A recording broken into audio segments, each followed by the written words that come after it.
नमस्कार, जय श्री राम। एक बार फिर से हमारे साथ डॉक्टर अविनाश जुड़ चुके हैं की फैक्ट से। द अभिषेक तिवारी शो और की फैक्ट को आप लोगों ने बहुत प्यार किया है, दोनों चैनल्स को। और आज अविनाश को इसलिए बुलाया क्योंकि हम दोनों ने एक टॉपिक कुछ दिन पहले उठाया था और हम ही दोनों चैनल ने उठाया था और किसी ने उठाया नहीं था। तमिलनाडु में जो हिंदुत्व को लेकर के राइज हुआ, उसके बाद डीएमके पहली बार डरी, सहमी, उसे समझ में आया कि क्या चल रहा है। लेकिन अब एक स्टेप आगे, राम मंदिर का प्राण प्रतिष्ठा कल होना है और सबसे पहले निर्मला सीतारमण जी ने कहा कि राम मंदिर के प्राण प्रतिष्ठा का लाइव टेलीकास्ट डीएमके ने बैन किया है। उसको तुरंत समझ में आ गया कि मामला बैकफायर होने वाला है, तो खंडन किया डीएमके ने। लेकिन अन्नामलाई भी कुछ चीज है गुरु। अन्नामलाई ने तुरंत कहा कि झूठ बोलता है। After DMK denies Puja ban in TN, BJP's Annamalai shares his screenshots, disapproves this, will submit entire sequence. अब अविनाश भाई हमारे साथ जुड़ चुके हैं, तो हम बात करेंगे कि भाई ये डर, ये भय और क्या सनातन अपने उरूज पे जा रहा है, जिसके वजह से डीएमके को पहली बार यह समझ में आ गया कि तमिलनाडु की भी राजनीति में एक बहुत बदलाव होने वाला है। जो आज तक आप एडीआईएमके या डीएमके, ये दोनों द्रविड़ पॉलिटिक्स ही करती थी, तीसरा ऑप्शन पहली बार मिला है और समर्थन अपार मिल रहा है। अविनाश भाई, कैसे देखते हैं इस पूरे प्रकरण को? और अन्नामलाई के राइज के वजह से डरी है, मोदी के लगातार जो मोदी को जन समर्थन मिल रहा है उससे डर है, राम मंदिर का डर है, या सनातन के उभार का ईसाई मिशनरी सबको डर है, या कलेक्टिव है? कैसे देखते हैं इसको? सभी को नमस्कार, सभी को जय श्री राम। अभिषेक भाई देखिए, थोड़ा सा मैं पीछे चलता हूं, इस घटना को लिंक करता हूं। सबसे पहली बार डीएमके सरकार ने आरएसएस का एक पथ संचलन कार्यक्रम होना था जी चेन्नई के अंदर, उसको बैन कर दिया जी। उसको बैन किया तो आरएसएस चली गई हाई कोर्ट। ओके, ठीक है, हाई कोर्ट से आदेश आया कि नहीं, आप किसी का पथ संचलन नहीं बैन कर सकते हैं, है ना। आप सिक्योरिटी प्रोवाइड कराइए, आप अन्य चीजें प्रोवाइड कराइए। तो डीएमके ने कोर्ट के अंदर कहा, सरकार ने कोर्ट के अंदर कहा स्टालिन की, कि हम वैकल्पिक रूट देंगे। वैकल्पिक रूट का कोई मतलब नहीं होता है। पथ संचलन क्या होता है? पथ संचलन में तो कुछ होना नहीं है, एक तरफ से चले जाते हैं, बड़े डिसिप्लिन में जाते हैं इन सब चीजों में। उसके बाद मामला चला गया सुप्रीम कोर्ट में। फिर सुप्रीम कोर्ट से भी यही आदेश आया कि नहीं, आप अननेसेसरी किसी चीज को बैन नहीं कर सकते हैं। और ये तो ये कह रहे हैं कि इतने लोग रहेंगे, फिक्स लोग रहेंगे, डिसिप्लिन में रहेंगे, कोई चीज नहीं है, सारी चीज की जिम्मेदारी ले रहे हैं। तो अगर सारी चीज की जिम्मेदारी ले रहे हैं तो आपको क्या प्रोवाइड कराना है? आपको सिक्योरिटी प्रोवाइड कराना है, तो आप सिक्योरिटी प्रोवाइड कराइए। आज अगर आप आरएसएस को बैन करते हैं, कल किसी दूसरे को बैन कर देंगे, कल किसी चौथे को बैन कर देंगे, तो ये तो कोई मतलब नहीं हुआ, ठीक है। तो एक यहीं से डर इनका दिखाई देता है। दूसरी चीज कि द्रविड़ पॉलिटिक्स करके इन लोगों ने तमिलनाडु को जितना ठगना था ठग लिया, लंबे समय से कर रहे हैं। वहां जितनी भी पार्टियां हुई, हिंदी विरोध, तो फलाना तो ठिकाना। आज के डेट में सर्वाधिक हिंदी सीखने वाले लोग अगर किसी राज्य की स्थिति में देखेंगे, जो गैर हिंदी भाषी राज्य है, वो तमिलनाडु के लोग हैं। क्योंकि उनको समझ में आ गया कि भाषा, अंग्रेजी हम बोल लेते हैं, वो अंग्रेजी की भाषा है, वो एक्सेप्ट है, हिंदी एक्सेप्ट नहीं है क्योंकि वो देश की भाषा है। अच्छा जी, कोई बात नहीं। अब वहां पे क्या हुआ कि पहुंच गए अब अन्नामलाई, ठीक है, ठीक है। अब अन्नामलाई जब पहुंचते हैं तो अन्नामलाई के साथ एक्स फैक्टर जानते हैं क्या है? अन्नामलाई यंग है, पहली चीज। अन्नामलाई बहुत पढ़े लिखे व्यक्ति हैं, आईएम लखनऊ के पास आउट है। अन्नामलाई आईपीएस रहे हैं। अन्नामलाई 10 साल तक सिंघम वाली छवि के पुलिस अधिकारी रहे हैं। अन्नामलाई दबने वाले नहीं है। और अन्नामलाई जिस कम्युनिटी से आते हैं, उस कम्युनिटी के भी पास ठीक ठाक वोट शेयर है तमिलनाडु के अंदर, ठीक। अन्नामलाई ने अपने तरीके से पॉलिटिक्स करना शुरू किया। उसी तरीके से तेलंगाना के अंदर भी भाजपा के एक नेता ने पॉलिटिक्स करना शुरू किया, बांदी कुमार ने, संजय बांदी कुमार ने, संजय बांदी कुमार ने। और उन्होंने भी पूरा तेलंगाना में पद यात्रा की। लेकिन कांग्रेस और अन्य पार्टियों को छोड़ करके जो लोग भाजपा में आए थे, उन लोगों को बांदी संजय कुमार पसंद नहीं थे। वो हट गए, वो केंद्र में चले गए और वहां पे दूसरे व्यक्ति को ला करके प्रदेश अध्यक्ष बना दिया गया। हम लोगों ने जी। तब भी कहा था कि ये भाजपा ने अपने पैर पे कुल्हाड़ी मार ली, लेकिन बिल्कुल। अन्नामलाई की वजह से एआईएडीएमके के साथ अलायंस टूट गया अलायंस भाजपा का। जी। लेकिन अन्नामलाई ने जो कहा उसको भाजपा ने माना, क्योंकि अन्नामलाई जो पॉलिटिक्स कर रहे हैं वहां पे वो सिस्टमेटिक पॉलिटिक्स कर रहे हैं। इसीलिए आपने देखा होगा कि अचानक से उदयनिधि स्टालिन सनातन के ऊपर अनाप शनाप बोलता है, उसका एमपी ए राजा सनातन के ऊपर अनाप शनाप बोलता है, सब मतलब घेर घार शुरू हो गई। फिर उसके बाद सनातन को लेकर के फियर फैक्टर राइज हुआ है, बहुत ज्यादा फियर फैक्टर, थोड़ा बहुत नहीं है, वो इतना अधिक है, इतना ज्यादा है कि इन लोगों को समझ में नहीं आ रहा है कि इसको काउंटर कैसे किया जाए। और काउंटर करने के चक्कर में जैसे होता है ना कि आदमी बौखला जाता है, तो बौखलाहट में इस तरीके के बयान आना, लगातार बयान आना। और मैं आपको बता दूं, उदयनिधि स्टालिन ने 2 दिन पहले राम मंदिर के बारे में बोला कि वहां मस्जिद तोड़ करके बना दी गई, तो ऐसे कर दिया गया, तो ऐसे कर दिया गया, तो ऐसे नहीं होना चाहिए, वैसे नहीं होना चाहिए। फिर बोला कि हम मंदिर के विरोध में नहीं, हम हिंदू के विरोध में नहीं, हम सनातन के विरोध में नहीं है। अभी ए राजा जो है, ए राजा ने जो बयान दिया है उसको भी कोट करिएगा। उसने कहा कि need Tamil nationalism not Hindu nationalism से DMK MP A Raja on Ram temple event. समझिएगा, नीड तमिल नेशनलिज्म। देखो नेशन कौन है? नेशन है भारत। तमिल क्या है? तमिल एक कल्चर है, तमिल एक स्टेट है। ठीक, बिल्कुल, तमिल एक कल्चर है, तमिल एक स्टेट है भारत के संविधान में, और भारत के पैमाने पे ये कहीं से एक राष्ट्र नहीं है। आप समझिएगा, ये तमिल नेशनलिज्म की बात हो रही है, नॉट हिंदू नेशनलिज्म। बात समझिएगा, हिंदू नेशनलिज्म की जब बात करेंगे तो हिंदू सब देश में है, पूरे देश में, हर प्रदेश में है, कम ज्यादा मात्रा अलग बात है। तमिल नेशनलिज्म की बात करते हैं तो क्या ये तमिलनाडु को राष्ट्र के तौर पे देखते हैं, उस तरीके की पॉलिटिक्स कर रहे हैं, या ये हिंदू काउंटर करने के लिए इस तरीके का फेक नैरेटिव गढ़ा जा रहा है? ये दोनों चीजें हैं यहां पे। तमिल नेशनलिज्म नहीं हो सकता है, तमिल कल्चर हो सकता है, तमिल स्टेट हो सकता है।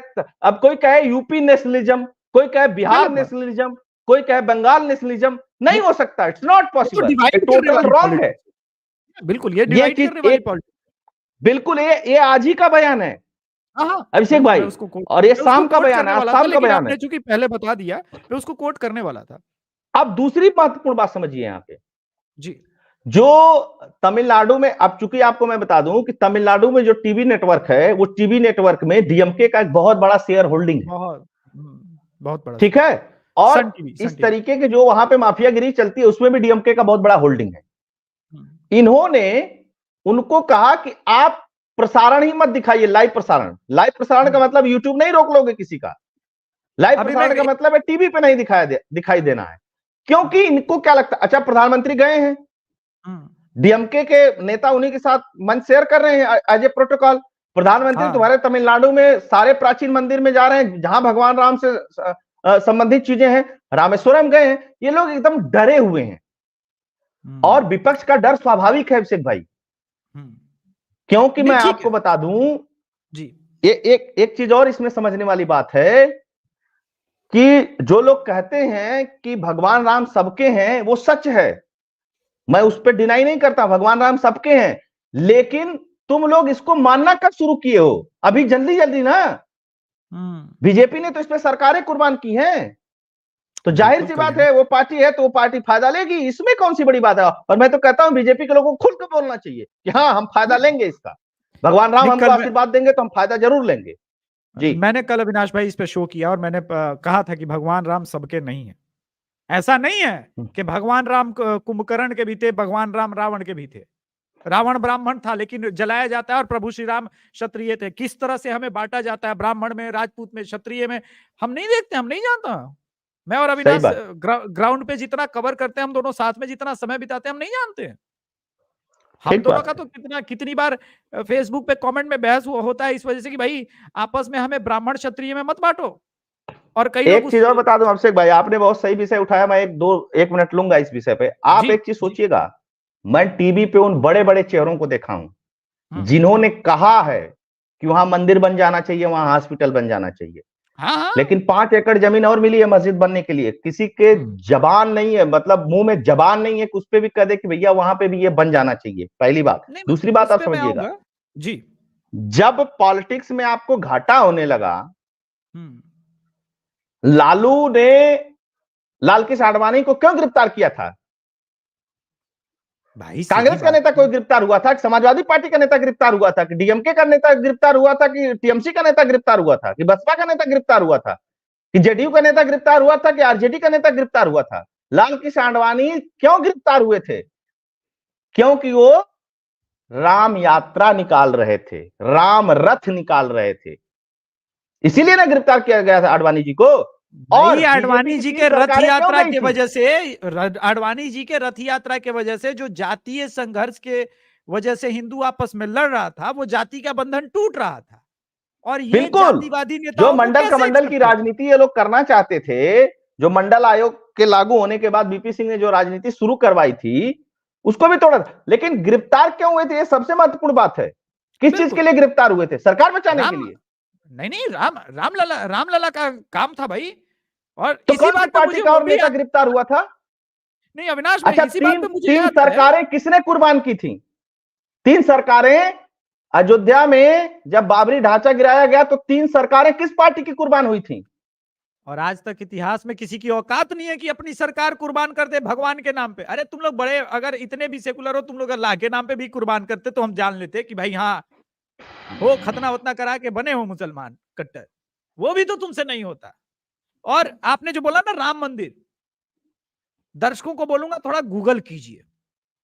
पंजाब 5 नदियों वाला स्टेट, वहां सबसे बड़ा चर्च बन रहा है। सिर्फ भारतवर्ष का नहीं, पूरी दुनिया का सबसे बड़ा चर्च। किसी ने बोला कि चर्च बनने से भाई हॉस्पिटल का ये, जबकि मैंने कल भी एक्सप्लेन किया कि पटना के हनुमान मंदिर से 5 टॉप क्लास के हॉस्पिटल चलते हैं। बिहार में कैंसर का स्पेशलिस्ट हॉस्पिटल नहीं है। पूरे भारत से लोग आते हैं महावीर कैंसर संस्थान में। किसके पैसे पे चलता है? उसी मंदिर के पैसे पे चलता है। तो ज्ञान बाद में दीजिएगा। अब एक और बात, मैं तमिलनाडु पे ही अभी आ रहा हूं। यह डर स्वाभाविक है प्रभु श्री राम का। बंगाल में भी कई जगह पे बिजली गुल होने की बातें आई हैं। कपिल मिश्रा ने दिल्ली का भी ट्वीट दिखाया।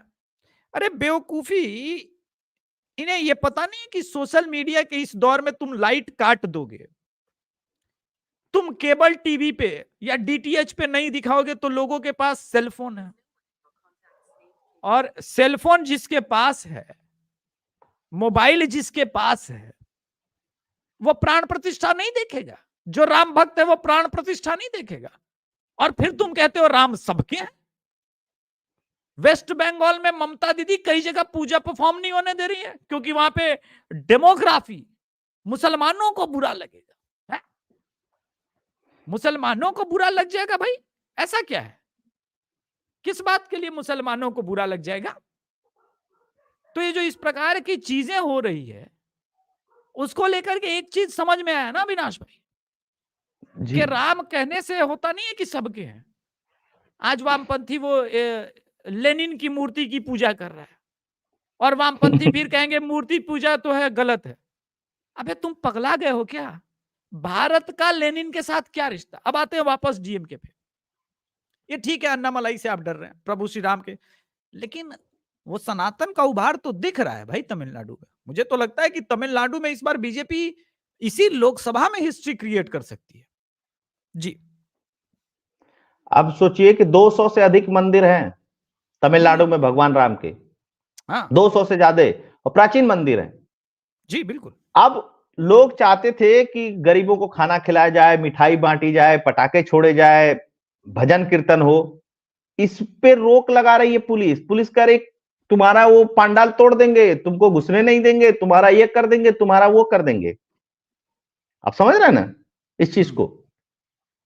क्योंकि इन्होंने पेरियार के नाम पे और लोगों के नाम पे इस तरीके से लोगों को भड़का करके रखा हुआ है, इस तरीके से लोगों को बता करके रखा हुआ है।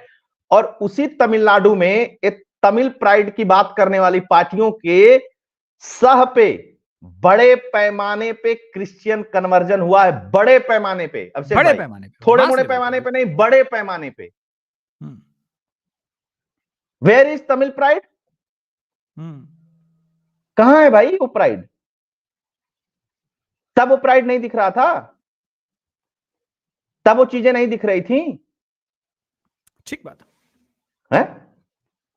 देखिए, कोई भी देश हो, कोई भी प्रांत हो, उसकी पहचान उसकी संस्कृति से, उसके धर्म से, उसके आचरण से, उसके ज्योग्राफी से, उसके भाषा से, इसी सब चीजों से होता है। आप भाषा की बात करते हैं ना, आप डीएमके वालों से अंग्रेजी में बात करिए, कोई दिक्कत नहीं। हाँ, हिंदी से में चिढ़े, और हिंदी से गुलामी चिढ़े। करी अंग्रेजों की है, और मैं अंग्रेजों की कहता गुलामी हूं, में। जी, हाँ, मैं कहता हूं कि भारत की कोई भी भाषा है, सारी भाषाएं पवित्र हैं और सारी भाषाएं सुंदर हैं। आप बंगाली में बोलिए, भोजपुरी में बोलिए, मैथिली में बोलिए, तमिल में बोलिए, तेलुगु में बोलिए, कन्नड़ में बोलिए, मलयालम में बोलिए, किसी में भी बोलिए। ठीक बात है। क्या समस्या है जी? सब हमारी भाषाएं हैं, सब हमारे देश की भाषाएं हैं। आप अपनी राजनीतिक रोटी को सेकने के लिए एक अलग तरीके से ट्रीट कर रहे हैं तमिलनाडु को। तमिलनाडु से भगवान राम का कितना बड़ा रिश्ता है, या किसी से बताने की जरूरत है? कोई नया नया हुआ है? पॉलिटिकल लोगों ने स्टेब्लिश किया है इसको, राजनीतिक लोगों ने इसको स्टेब्लिश किया है। तो ये जो खेल है ना, ये राजनीति और वोट का खेल है। इनको इतना डर है कि हमारा क्या होगा। और मैं आपको बता दूं, डीएमके, एमके, स्टालिन, ये आखिरी पीढ़ी है राजनीति में। उदयनिधि जयललिता का ही काम खत्म, ये भी जाएंगे काम खत्म। क्योंकि वहां के लोग प्राइड के साथ जागृत हो रहे हैं। तमिलनाडु में काशी का कितना बड़ा महत्व है, कभी तमिलनाडु में जाकर के पूछिएगा। नहीं, मैंने अब तो जो कन्वर्ट हो गए होंगे वो तो कह ही देंगे कि हमारे लिए कोई महत्व नहीं है। मैं कन्वर्ट लोगों की बात नहीं कर रहा हूं, नहीं अविनाश, जो प्योर तमिलियन है। जी के साथ, निर्मला सीतारमण जी के साथ मैंने तो वो काशी तमिल संगमम शो किया था, आपको याद होगा। मैं बनारस गया था उनके साथ, और वो पूरा वहां पे मैं खुद अवाक हो गया था, हैरान हो गया था। इतना सनातन का अटूट रिश्ता है तमिलनाडु का और बनारस का, फिर भी ये लोग प्राइड के नाम पे, एक्चुअली मिशनरीज ने काफी काम किया उस पे कि वो डीएमके वाला पॉलिटिक्स, पेरियार वाला पॉलिटिक्स नहीं करते तो सनातन से डिटैच नहीं होता। लेकिन ठीक है, आज तो तमिलनाडु का प्राइड, जो कल्चर, जो संस्कृति है, चोल वंश, चालुक्य वंश, वो तो कहीं वही नजर नहीं आता तमिलनाडु में। वो तो मंदिरों तक ही सीमित रह गया है। आपको तो अपनी हिस्ट्री से भी लगाव नहीं रह गया है।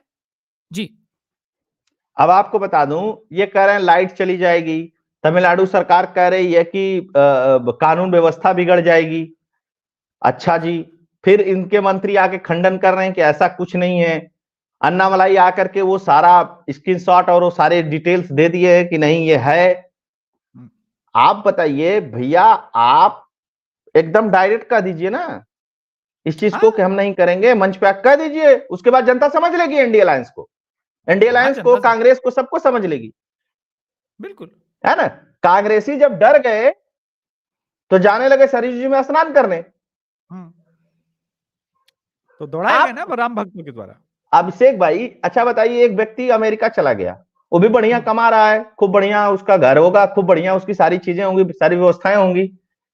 उसकी आइडेंटिटी क्या है? उसकी आइडेंटिटी बहुत लंबे समय तक बनी रहेगी।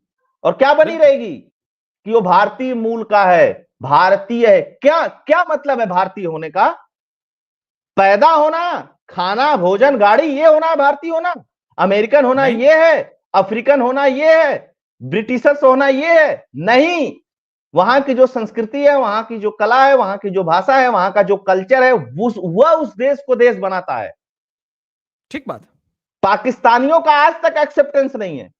पाकिस्तानी पूरे दुनिया भर में कहीं भी रहते हैं, हिंदुस्तानियों के नाम से जाने जाते हैं। रेस्टोरेंट भी बेचारे खोलते हैं तो कहते हैं कि भाई ये हिंदुस्तानी रेस्टोरेंट है, भारतीय, इंडियन है, इंडियन फूड। ये होता है देश।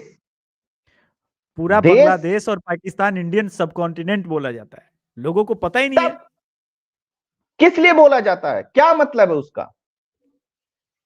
इसलिए बोला जाता है क्योंकि वो एक भाषा, एक कल्चर, एक संस्कृति को प्रदर्शित करते हैं।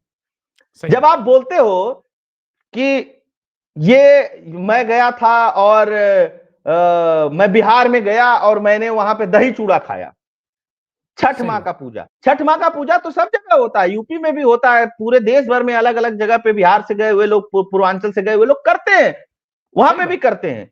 लेकिन वो आइडेंटिकली, कल्चरली किससे जोड़ा जाता है? बिहार से जोड़ा जाता है। बिहार दुर्गा से जोड़ा पूजा की जाता जब है। बात आती है तो क्यों उसको बंगाल से जोड़ा जाता है? गरबा की बात आती है तो क्यों उसको गुजरात से जोड़ा जाता है? क्या गुजरात के लोग ही गरबा करते हैं?